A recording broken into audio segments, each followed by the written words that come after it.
Hey guys, welcome to episode 2 of Shooting the Salt. I'm your host, Oriana75. You can call me Ori. We are discussing tonight the Supernatural episode 17, The British Invasion. So much to talk about, so let's jump right in. But first, really quick, just remember the opinions expressed here are mine and mine alone. They do not represent the show, the actors, the cast, the crew, the network, YouTube, anybody else. So, oh my cheese. Okay, so we start off with 1897 Kendricks. We soon learn that these two boys... Okay, wait. Before we get to these two boys, can we just say Homegirl is seriously rocking a Professor Umbridge vibe? Did anybody catch that? I don't know if it's just like a British headmistress thing or something, but like, I took one look at her and went, ooh, Umbridge, where's the cat pin and everything? Anyway, but yeah, we soon learn that one of the boys has to kill the other boy, so it was very much Harry Potter meets Saw. Like, we have to have a one or the other. Like, who puts that on an 11-year-old? Like, why? I have an 11-year-old. Like, why? No. Ugh. And we soon learn after that the surviving boy is none other than Mick Davies himself. So correct me if I'm wrong, but at the beginning I saw 1897, which means, and later on we see Umbridge, aka Dr. Hess again, which means 1897? These people are over 100 years old. How exactly does that work? Anyway. So then we pop to the next scene and we have Eileen. Eileen's back. And they're talking through the thing. Y'all, okay, look. Anyone who knows me will tell you I am the biggest Sam girl to ever Sam girl. But I love Sam and Eileen together so hard. So very hard. And then when Sam and Eileen hang up, Dean's all, giving them a little big brother flack. But I kind of feel like Dean ships it. Dean ships it hard. I think it's because I think it goes back to the episode last season where it was like, don't you want, what, settling down with someone, da-da-da-da-da-da, and Dean's like, yeah, whatever, But I think Dean knows that that's something that Sam wants, and he likes Eileen, she can hold her own. And she's good for Sam, and Sam likes her. And if they can take care of themselves and each other, and why the heck not? So, but I enjoyed the whole Dean kind of giving Sam some flack after they hung up, like, what's going on there?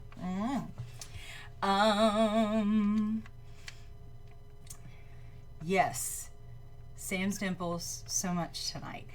But does that have to do with Eileen? Is Eileen making him happy and giving him the dimples? I think so. I like it. I want some more of it. Okay.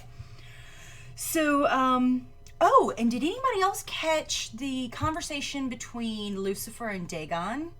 And there was the whole "don't fail me again," which means there's backstory there that hopefully we'll catch later on. And then we've got mentions of Lady Bevel, bringing her back up and into everything. I make the worst notes, you guys. I really need to make better notes. It's really bad. Oh, Kelly and her sass with Dagon. Like, what was it? The whole, crap. My brain's just completely, I haven't had enough Dr. Pepper. I need more caffeine. That's what's happened. Oh, I'm the pregnant woman. Yeah, because of all the babies you've carried. That's what it was. I was like, way to go, Kelly. Way to stand up for yourself. Heck yeah. And then we have Mary and Ketch. And okay, let me just hang on. I'm gonna move this over here, put that down. Let me start by saying this. I know we as viewers have spent the majority of the season completely hating the British men of letters for one reason or another, whether or not it's valid.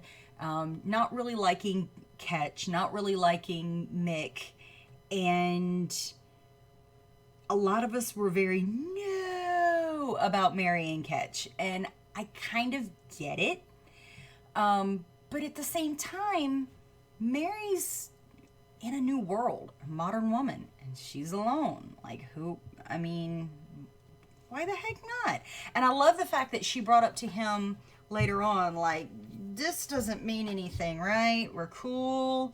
I like that that conversation was initiated by Mary and not Ketch, because there's very much, usually within stereotypical society or whatever, that's something that's typically dude initiated. Like, yeah, it didn't mean nothing. We're cool, right? And then the woman's like, yeah, we're cool. It didn't mean anything. I like that the script was kind of the script. The source of that conversation was very much flipped around. And I'm not saying that Ketch was very much the girl in the situation and that there were feelings involved.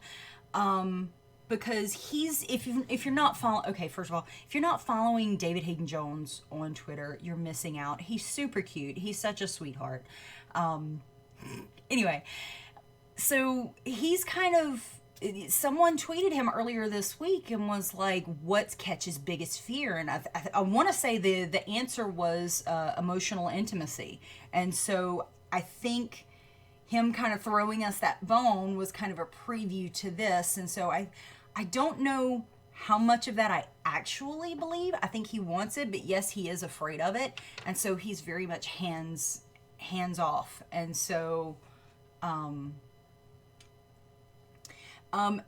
of my friends, one of my dear sweethearts from Tumblr, mentioned Mary seems to be kind of moving fast on from John, if you think about it. Yes and no.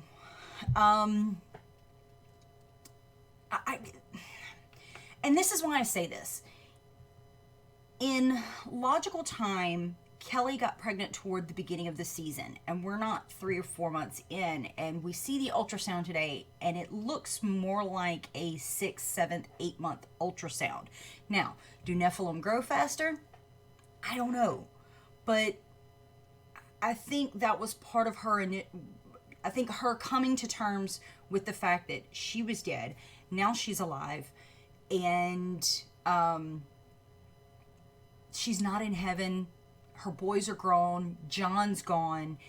I think from the time that Dean explained everything that had happened up until her actually leaving the boys and telling them that she needed time and she needed some space, I think during that time she kind of made her amends with that. I think all of us intrinsically want it to be a pure Mary, pure John, total endgame, despite the fact that we have Adam. Not going to forget about Adam. I know that there was, but to think that John at some point, because Adam wasn't maybe 4 or 5 years younger than Sam, give or take, maybe 10, you know? I mean, why is it okay? I don't know. I don't want to say that either.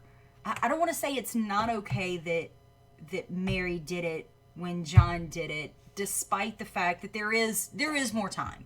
There is more time. Even if it was a 6-year difference between Sam's birth and Adam's birth, you know, give or take with pregnancy and everything else. I don't want to say it's not okay.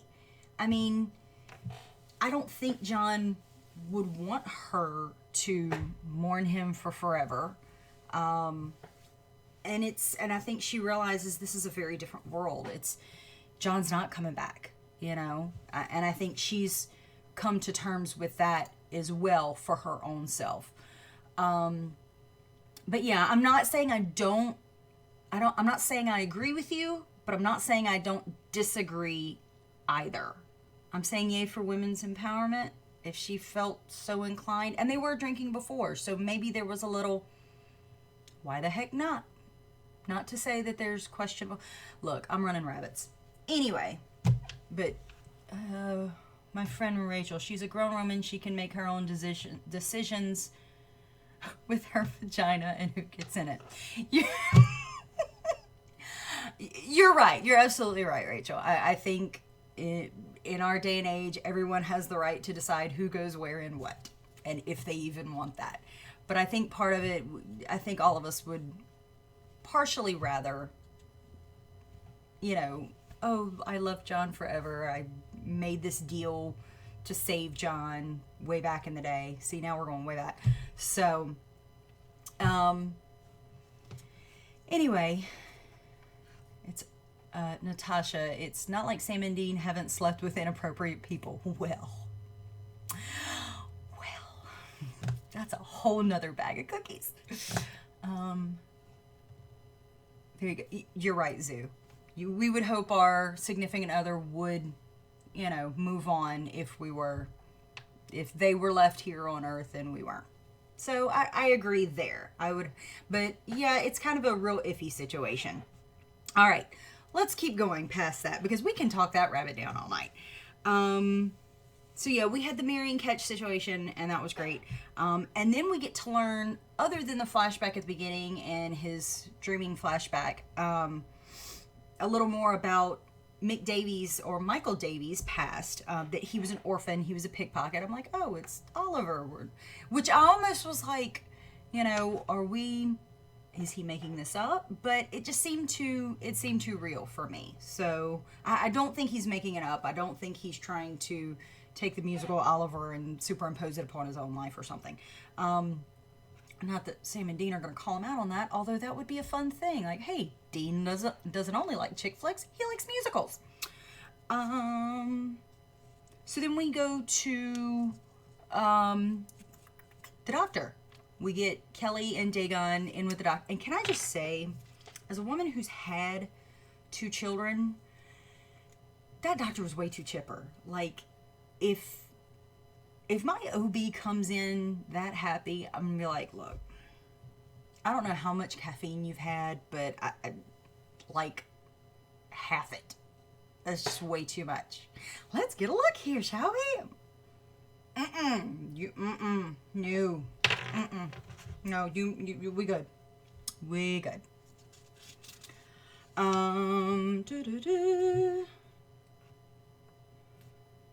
Poor hungover Dean. Yeah, that's it. No. Oh, and then the nice little sass from Dagon. Oh, he's a little angel. Like, no, not quite.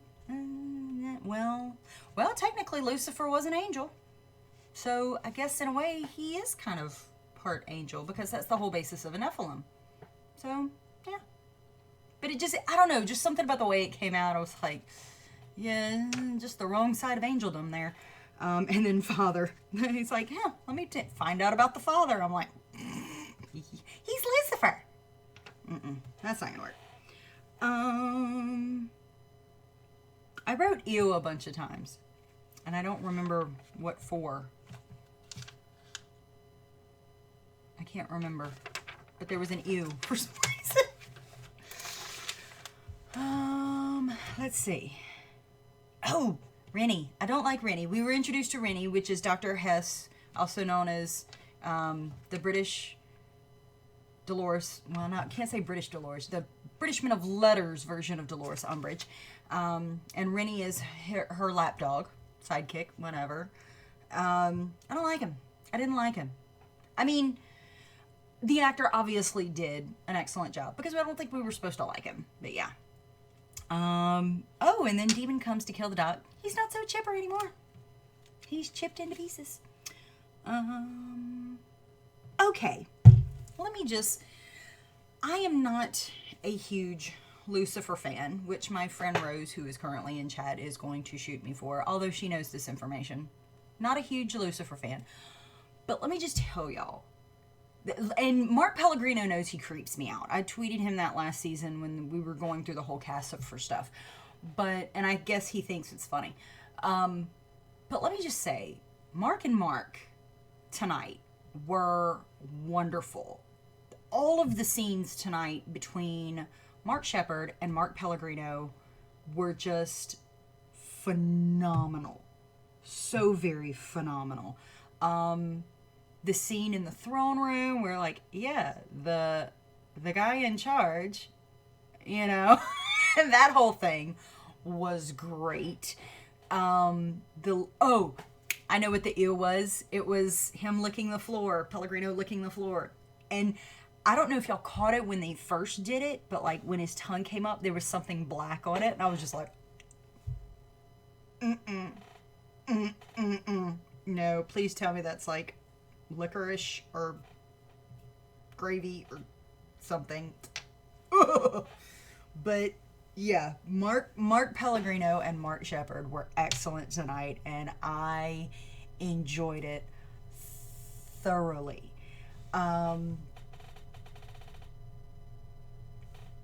So there's that.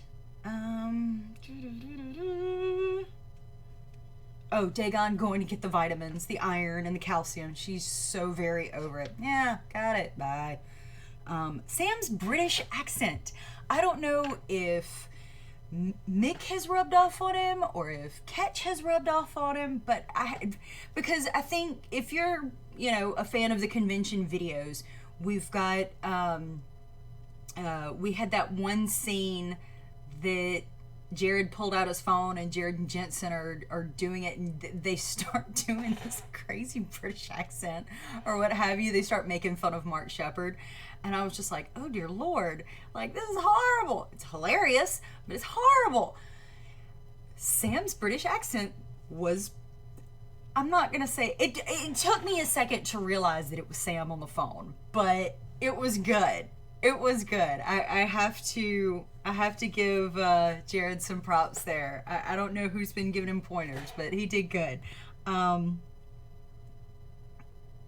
Oh, and then we have the meet up with everybody, and I'm ready. I was the top. Eileen, don't care. That's sass. I was like, yes, Eileen sass. And then Dean shows up, and he starts, yeah, don't care. Then we have Dean sass, the same thing all over again.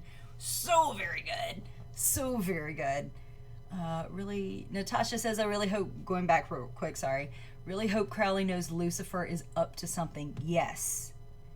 I really do too. And we've got other demons in on this, so keep your eyes on things.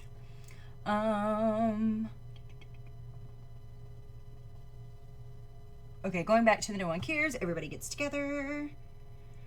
Oh, when Eileen grabbed the Colt with the big showdown with Dagon, coming back to get Kelly, I was like, yes!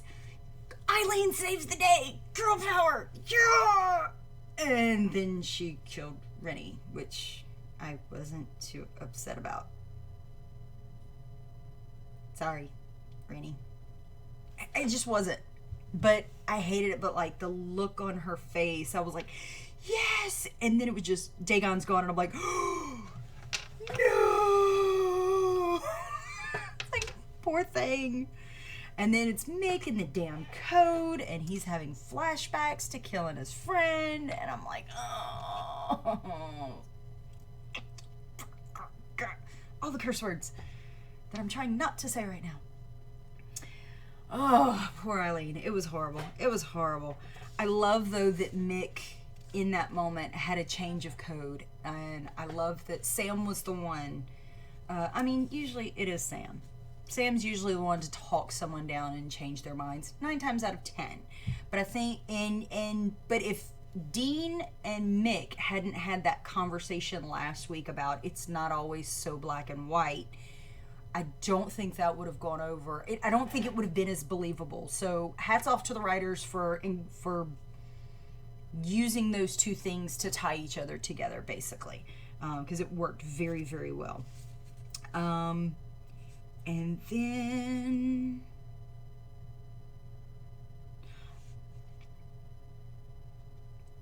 I'm not telling y'all this note, and I'm not telling you where it came from either. But then we see the post Mary and Ketch. Whatever. They weren't even snuggling, so I can't even say snuggling or canoodling or whatever. They're post. Whatever. I do want to know, though, who decided to sit Ketch like that up against the headboard? Like, was that a director note? Was that better framing from photography? Was that David? Because, like, the way he's sitting there up against the headboard with, like, one leg out and cocked up and all, and the strategic draping of the sheet, I'm like, did we really need to get the whole... I mean, I'm not disappointed by the whole upper half and a leg, but, like, how, why? Okay. But it just, holy shite. So yeah, it was just, and Franzi is correct. He almost seems too classy to sit like that, but at the same time, it's a very, post-coitus is kind of a, I mean, coitus itself is a very vulnerable thing, but post can be quite vulnerable as well. So I think, you know, he appears, whether it's actual, because it's Ketch, we're not really sure, whether it's actual he's let his guard down for Mary, or and he's vulnerable, or if he's just giving that air off. I'm not really sure. Like, I feel like this whole thing with Ketch, at least this episode, is he's starting to blur the lines. And is he blurring the lines because he actually feels that way? Or is he blurring the lines because he's trying to get the Winchesters to more let their guard down and get in there? Which I'll not, oh God, get in there. Not get in their good graces. Let's say it like that, because that sounds better. So, yeah, and then I kind of, especially with the comment, you know, the whole, why can't we have both, you know? So you're just trying to have it all? Yeah, I'm trying. And he's like, well, good for you. And he seemed very earnest about that. Like, Ketch would also like to have it all. Tony Bevel has a son. We know Ketch and Bevel were involved. Did Tony and Ketch at one point try to have it all? And it didn't work. I mean, Tony had to learn her torture techniques somewhere. I'm not saying, I'm just saying. Was he forced to choose between code and family, or work and family? Okay, whoa. I just blew my own brain out right there. Holy cheese balls. Holy cheese balls. What is going on in this chat? What are y'all doing? So, yeah.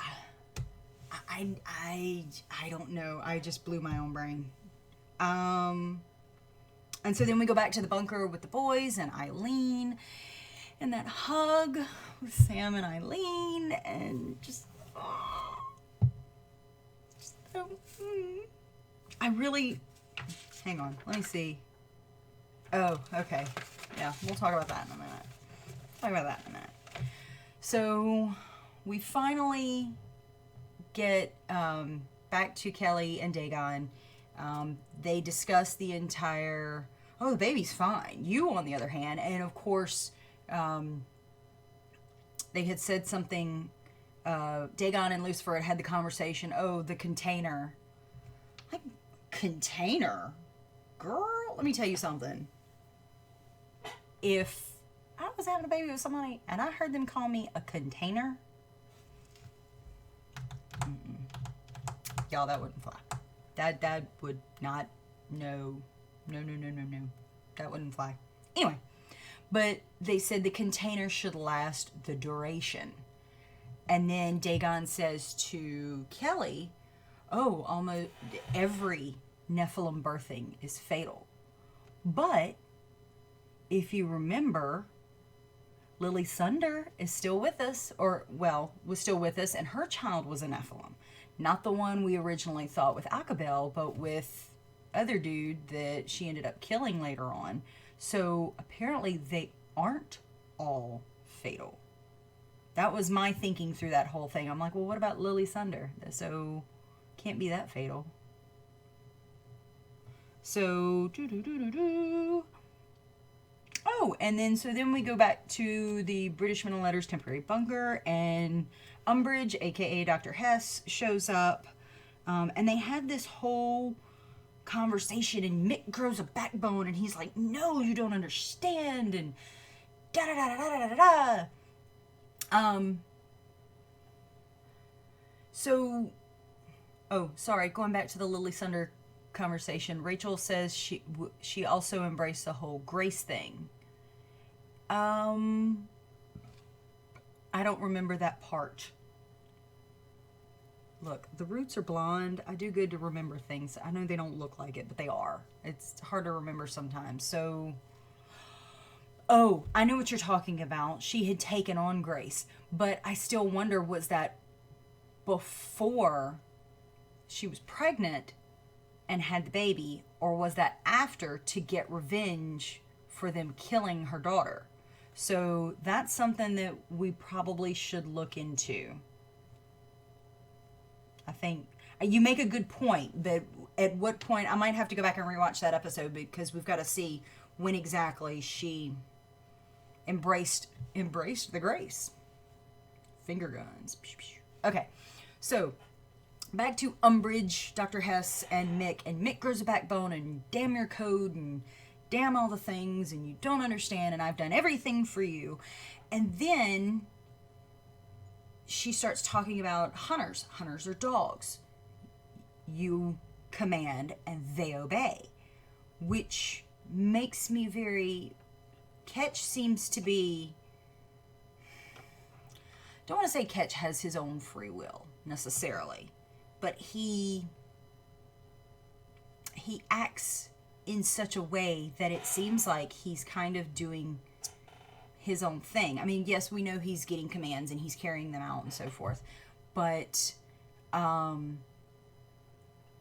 it just, so like, and of course this is partially me. If somebody's sitting there calling me a dog, I'm like, what you mean I'm a dog? I ain't no dog. I mean, I could be. Feed me treats and pet my hair, but anyway. So they want the hunters to be hellhounds, for lack of better phrasing. I mean, they're dogs. They go and do as they're told. You know, I mean, it's the same basic principle, except they're not gathering souls. So, you know, I don't know. But I enjoyed that Mick got a backbone, and then I didn't enjoy the fact that Ketch gave him the old what for and put him down. Which means Ketch is more... It sounds like to me that Ketch has been more in Dr. Hess's pocket this whole time. I mean, they don't really...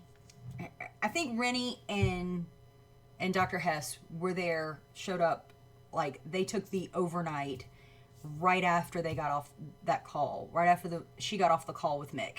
I think she was there the entire time. I think she has been... in Ketch's ear the entire time, because even with just his reports, you're not going to have somebody just all of a sudden like that. There may have been something else questionable that Mick has done in the past, that tied in and whatnot with why they would question his loyalty and his actions, why they would question his reports. Because there was the discussion earlier about, well, are you going to do the report? Yeah, I'll type the letters, whatever. But why wouldn't Ketch have his own reports? He was there. He was there firsthand. I mean, so I have a feeling there's some differing reports and whatnot going on that made them question Mick to begin with, which caused all of this and the downfall of poor Mick. Sorry, Adam. So let's see, real quick, because that's really all the notes that I have. Let me check. Y'all throw your stuff in the chat, and we shall discuss it really quick. I've got about 10 minutes before I have to pop out of here.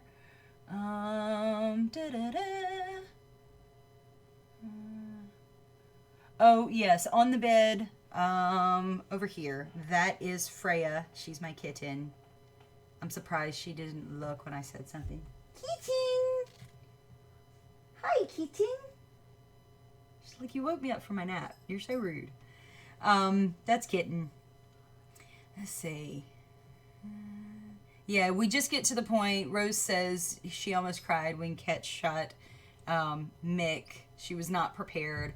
And I think they bait and switched us on that because I think, come on, I know you want to come say hi to everybody. Come on. They really bait and switched us on that because we got to the point where we almost kind of liked him last episode. And then we got to the point because he grew a backbone and we're kind of on the Winchester side. Come on. Come on. Well, come on. We kind of got to the point where we're like, yes, he's on the Winchester side. He understands. Come on. Come on. Rotten cat. And so then just about the time we like him, they rip him away from us. There we go. There's kitten. Franzi says, so torn with Ketch, but he didn't seem too happy about shooting Mick either. Excuse you. I couldn't tell. David Hayden Jones is really good about playing the majority of Ketch's emotions very close to the chest. With the whole scene with Mary post-coitus, with that portion as well. We're being invaded. It's a cat takeover. That's what's happening here. Hi, Freya. So it's gonna be, I think that's another one of those things I'll have to go back and rewatch to really catch his facial. I was too busy going, Ketch, no, not Mick, not Mick, you know. And so I'll have to go back and watch specifically for David and check his emotions. Let's see. Almost as if he had remorse. We'll have to see, Rose. Natasha says, I know it's not the case, but I really want it to have been faked. You know, I'm with you. I get that. Hi, baby. I'm getting kisses. I'm with you on that because, like I said, we were just getting to where we really, really liked him, and he kind of understood where the British men of letters were getting things wrong, with just taking people out and not asking questions first. And why? Can we just bring Mick back? You know, it's not supernatural if nobody dies. Of course, the doctor did die. But I have to say, when they pulled that gun on Eileen, I was like, if you kill another woman, another good, strong woman, it would almost have been Charlie all over again. Like, I would have rebelled. Just flip the tables. Cat TV. Yes, Cat TV. It's kitten TV. Look. Lower thyself, kid. You killing me. Let's see. Literally so shocked as a Ketch writer and fangirl. This is how, yeah.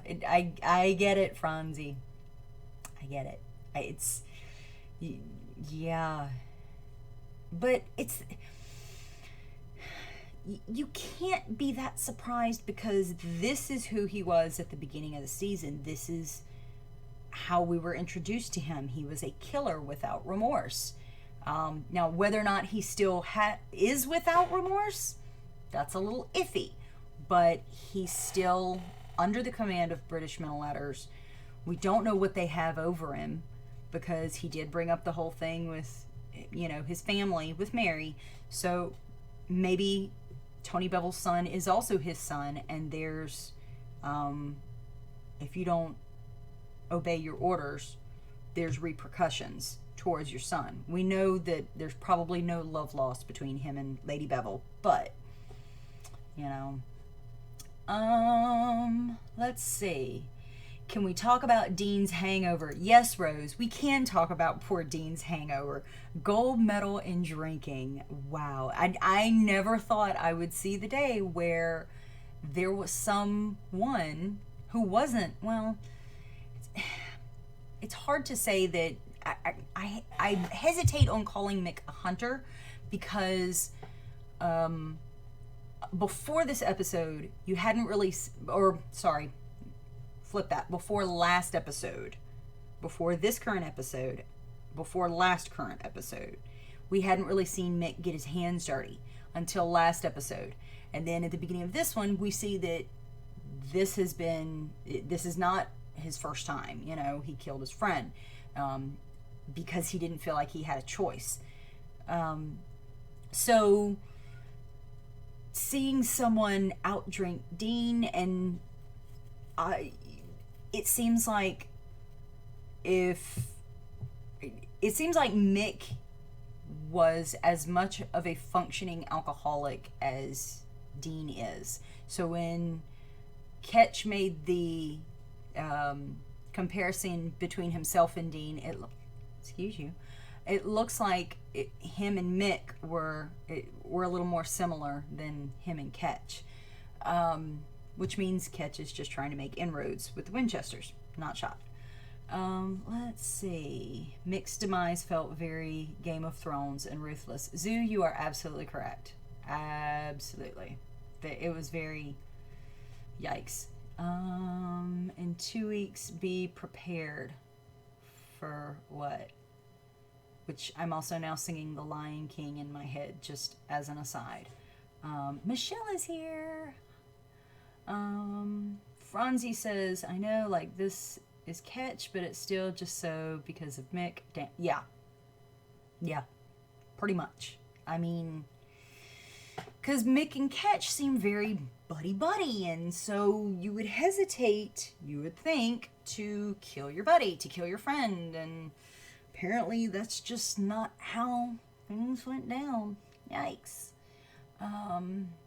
Sunday says, so glad I never climbed in the Ketch or Mick trash cans. You know what? Some of us are just a little trashier than others. Kitten, get your butt out of my face. Lord. I'll see. Of course I'll see. Oh, because you'll be here. Duh. Which will be interesting. Let's see. Rachel. Rachel's doing college things.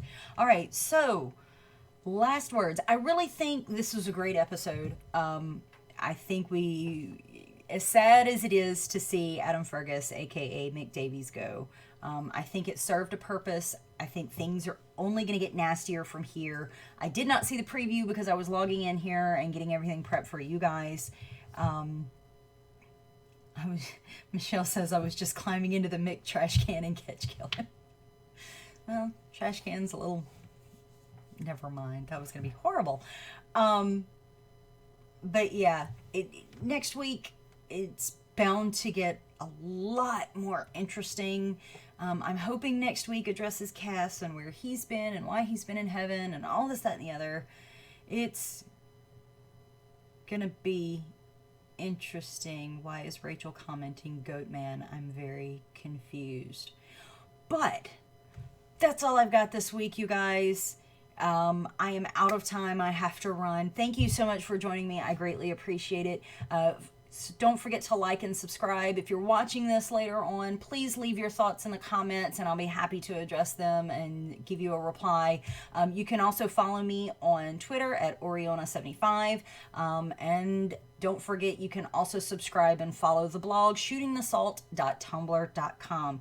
Thanks, you guys, and have a great week. We'll see you next week. Bye.